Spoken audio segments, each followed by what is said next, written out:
Subscribe कीजिए the perfect classes channel को और बेल आइकन को दबाइए लेटेस्ट वीडियो सबसे पहले देखने के लिए। द परफेक्ट क्लासेस में आप सभी का स्वागत है। शिक्षा निदेशालय राष्ट्रीय राजधानी क्षेत्र दिल्ली की वर्कशीट नंबर 9 डिस्कस कर रहे हैं बच्चों। 22 अक्टूबर 2020 की वर्कशीट है। क्लास 8 के बच्चों की, सब्जेक्ट गणित है आपका। विद्यार्थी अपना नाम लिख लेंगे, कक्षा अध्यापक का नाम लिख लेंगे। टॉपिक है बच्चों एक चर वाले रैखिक समीकरण। ओके, तो स्टार्ट करते हैं वर्कशीट। प्रिय बच्चों, हम बीजीय व्यंजकों से समीकरण बनाना पिछली कक्षा में सीख चुके हैं। सबसे पूर्व, इसका मतलब है सबसे पहले हम बीजीय व्यंजक को दोहरा लेते हैं। आओ सोचें। राजू और बीनू दो भाई हैं। बीनू राजू से 3 वर्ष छोटा है। तो बच्चों ना तो बीनू की एज बताई हुई ना राजू की एज बताई हुई, बस क्या बताया हुआ है कि बीनू जो है वो 3 वर्ष छोटा है। तो जितनी भी एज होगी बीनू की उससे 3 साल कम होगी। किसकी एज? बीनू की कम होगी राजू से। ठीक है, अब देखिए, परंतु राजू की आयु ज्ञात नहीं है।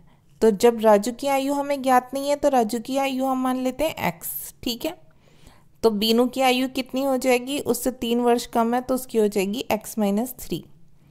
तो अब देखिए, जब राजू 12 वर्ष का होगा, बीनू 9 वर्ष का होगा। तो देखिए, राजू जब 12 का होगा तो ये 9 का होगा। ठीक है, बिल्कुल सही बात है। जब राजू 15 वर्ष का होगा तो बीनू 12 का होगा। जब राजू 15 का होगा तो ये 12 का होगा। अर्थात हर स्थिति में बीनू ही 3 वर्ष छोटा है। अतः यदि राजू x वर्ष का होगा तो बीनू x-3 वर्ष का होगा। तो ऐसे ही होगा। ठीक है, क्योंकि इसकी राजू की आयु ज्ञात नहीं है, यहाँ लिखा हुआ है। और जिसकी आयु ज्ञात नहीं होती, जिसकी हमें निकालनी होती है, उसकी क्या होती है, हम x मान लेते हैं। तो अगर हमें राजू की आयु पता चल गई तो बीनू की ऑटोमेटिकली पता चल जाएगी, उसमें से हम 3 साल घटा देंगे। ठीक है बच्चों, अब देखिए, याद रहे x एक अचर राशि है जिसका प्रयोग हम किसी भी स्थिति में संबंध दर्शाने के लिए करते हैं। हम x के स्थान पर कुछ भी मान सकते हैं। हम उसे l भी मान सकते हैं, p भी, m, t, y, z आदि को भी हम अचर राशि ले सकते हैं। कि ज़रूरी नहीं आप किसी की आयु आपको ज्ञात नहीं है तो आप x ही माने, आप l भी, p भी, m भी कुछ भी मान सकते हैं बच्चों। ठीक है, आइए एक स्थिति की विभिन्न तरीकों पर चर्चा करते हैं। अब देखिए, कथन 1, कथन 2 में क्या डिफरेंस है देखते हैं। सरिता के पास अमीना से 10 कंचे अधिक हैं। सरिता के पास 10 कंचे अधिक है, मतलब अमीना से। अब अमीना के पास कितने कंचे? जितने भी कंचे सरिता के पास उससे 10 अधिक हैं। तो इस बात को हम कैसे लिखेंगे? अब मान लो अमीना के पास कितने कंचे हमें पता नहीं, तो हमने मान लिया x कंचे हैं। ठीक है, ये अचर रूप हो गया। अब सरिता के पास हमें पता है 10 अधिक हैं, तो हम x+10 कर देंगे। सरिता के पास 10 कंचे अधिक हैं, x+10 कंचे हैं, तो ये इसे क्या बोलते हैं बच्चों? इसे बोलते हैं व्यंजक रूप। अब कथन 2 में क्या है? सरिता के पास कुल 20 कंचे हैं जो अमीना से 10 अधिक हैं। ठीक है, अब देखिए, अमीना के पास कितने कंचे हैं? x। ठीक है, सरिता के पास x+10 कंचे हैं, ये व्यंजक रूप है। अब हमें इसे समीकरण रूप में कैसे लिखेंगे? x+10 = 20, ये समीकरण रूप हो गया। ठीक है बच्चों, अब देखिए, उपरोक्त स्थिति में सरिता के पास कुल 20 कंचे हैं जो अमीना से 10 अधिक हैं, जिसे हमने समीकरण रूप में व्यक्त किया है। ठीक है, समीकरण रूप में इसे कैसे लिखेंगे? ऐसे करके, इसमें x चर हो गया, x+10 रैखिक व्यंजन हो गया, और = का ये समता का चिन्ह है, बराबर का। आओ समीकरण को समझें। एक समीकरण की पहचान बराबर अर्थात समता के चिन्ह से होती है। जिसमें बराबर का चिन्ह हो वो समीकरण। हम चर का प्रयोग करके रैखिक व्यंजनों से समीकरण बनाते हैं। हमें उसमें चर भी होना चाहिए, x, y, z जो भी चर दिया हो।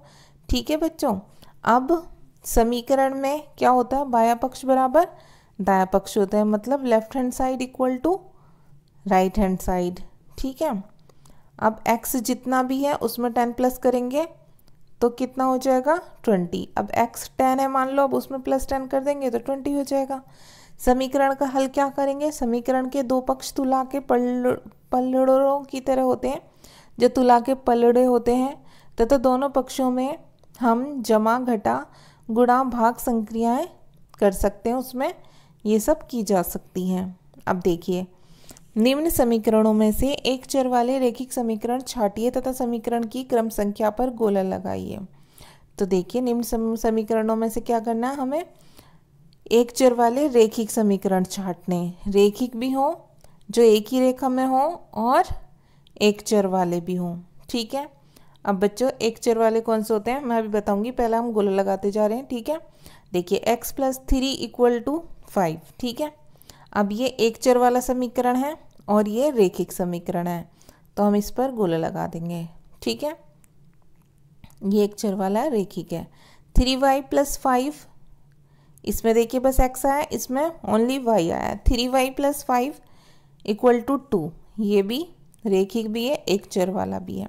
अब 4b = 20, ये एक चर वाला भी है, रैखिक भी है। t/3 = 2, ये एक चर वाला भी है बच्चों, रैखिक भी है। ठीक है, अब देखिए ये एक चर वाला भी है, फोर्थ। ठीक है, अब फिफ्थ में देखिए x + 4 = 21, ये एक चर वाला भी है और रैखिक भी है।